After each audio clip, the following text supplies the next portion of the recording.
keeping right on with fall week. We're coming close to an end, but not quite. I'll have one more video after this, and that'll be pumpkin bread. But right now I'm making the apple butter spice cake, okay? And to save on time, I already got my 2 eggs in here whisked. I'm making a double recipe. I'm going to have the correct measurements down below for you, okay? I am making extra, okay? And to this, I'm adding in my oil. And like I said, I'm making a double recipe, so I'm going to go ahead and I'm not going to say my amounts because I have just doubled it. And you'll see below the actual measurements.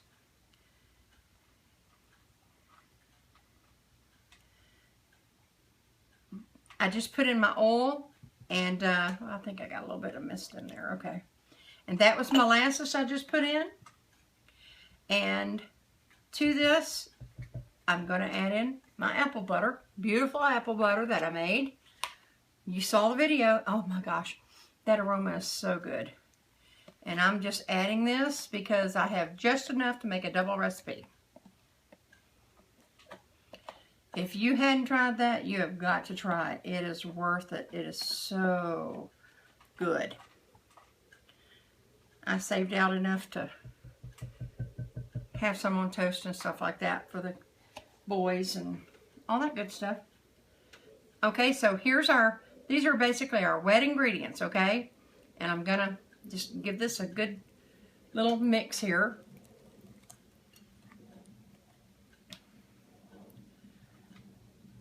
Okay, and it'll incorporate better in a moment. And what I have here is, I've already, to save time, I have my flour already sifted, okay? And I'm just going to add it in. And I have pumpkin pie spice and baking soda and a little bit of salt. Just going to whisk do this right in. Won't take 2 seconds. And that was it. That's how quick that was. All right. Oh, and I forgot to add, I've got 1 cup worth of buttermilk, but that's for a double recipe. And that was just really my Amish sweet cream powder mixed with water. And I'm also going to add in, I don't want to forget that, I'm adding in 4 teaspoons of vanilla extract.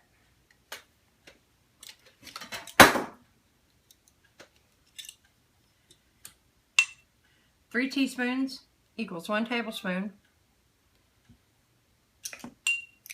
Let me switch this. And I've got to add in 1 more. That was a 1/2 teaspoon because I think I've already used my other teaspoon. And that's what I had to keep it rolling. You know, that was pumpkin pie spice that we made in a video for last week. So if you're interested, I've said this in a couple other videos, but I'm going to say it again.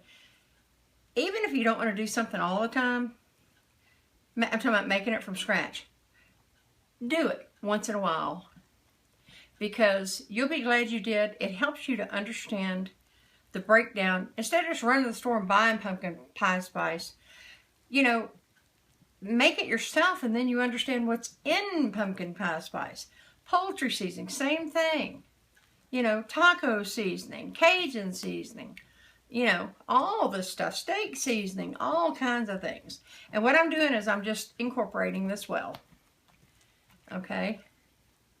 I'm going to actually switch to my spatula is what I want to do here. Just bear with me. Okay. So I can scrape this bowl down.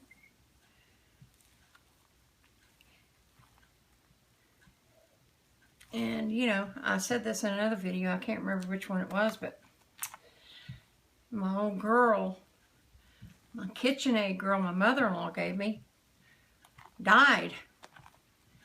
And I'm having to do all this stuff by hand. It's kind of hard. I've got arthritis in my hands, and a lot of stuff I just do all the time. Boop, boop, boop. I am just lost. Now, the lumps in here, if you'll remember when I made this apple butter, I purposely, knowing I was going to make this cake, I left little small bits apple on purpose. And now, this is optional, but I'm showing you what I'm about to do. And I am adding some raisins. Okay, you don't have to. I'm just throwing some in here. I'm not measuring. If you like a lot of raisins, throw it in there. If you don't, don't. And you could also add chopped pecans. I haven't thought for sure. Well, I knocked something down. I haven't decided if I'm going to add some on top yet or not. So we'll see. And this is good if you just shake a little powdered sugar on it. Or it's good if you, gosh, I guess you could, you know, make a little glaze for it. I might do that. Or you know, I've even heard where butternut ice, butternut, I've got butternut on my mind. Buttercream icing is good on it. I've never done that, but you know, I don't see why we wouldn't. Okay, all mixed up. I don't want to over mix it. And I'm going to just add it to, you could do loaf pans if you wanted to, but I'm just going to put it in my cake pan. And let me do that. And when I get it in this pan, I'll show you and then I'll tell you how long to bake it, okay? We'll be back. Okay, this is how much batter I ended up with a double recipe. I made like 3 mini loaves and then just a regular cake pan. I forget the exact measurements of this. I believe it's, I don't know, 9 by 12, something like that. Anyway, I'll find that out. And 3 little mini loaves, which is fine because I was going to take some to a couple of people anyway. All right, so I'm going to put this in the oven, 350. I'm going to check, it's a denser cake, so I'm going to check these pretty quick, say about 20 minutes or so. I'm going to be checking them. I don't have an exact time. I'm just going to keep checking them. I'll let you know after the fact how long it was in there. But anyway, I'm going to stick these in the oven, and when it's done, I'll come back, show you, and I'll decide if I'm just going to sprinkle a little sugar over them. Okay? I'll see you in a little while. Hey everybody. This is kind of embarrassing. Yesterday was really a long day, and everybody got in that cake. I forgot to end the video. This is all save about maybe 3 pieces of the big cake. This is all that survived. It's really good. It came out great. I just did a little glaze on it, and I had done this before it cooled. I had saran wrap over it, and I got it out of the fridge so I could share it with you before it too disappeared. So you could either put a little powdered sugar on it. The glaze seemed to be very popular with everyone, and I had found I was out of powdered sugar, and so I made some up, and I'll tell you, I'll have to share that with you, how to make your own powdered sugar, since I do the brown sugar all the time. You need to know how to make your powdered sugar too. It's so easy. You may never buy powdered sugar again if you knew how. So anyway, there you have it. Apple butter spice cake. It was very popular in my home over the last 24 hours. And I apologize because my cake came out really nice. You gotta let it cool.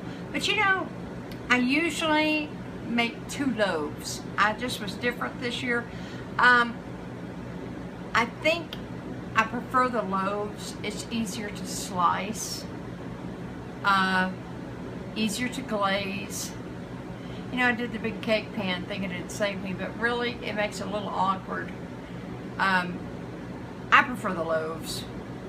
In fact, I should have done a bunch of little loaves even. And if I make some more for gifts or something, I'm going to do that. But anyway, I hope you'll try this. You got to make the apple butter first. It's a companion video, which I believe is the one just prior to this one. and use your beautiful in-harvest apples and enjoy this cake. It's great with raisins. I should have thrown in some toasted pecans too, but I didn't. I do sometimes. But have it your way, with or without raisins. If you wanted to, you could even leave the chunks in your apple butter even a little bigger. So with that, I hope you'll try this and enjoy it. Take care. I'll see you next time. Bye-bye.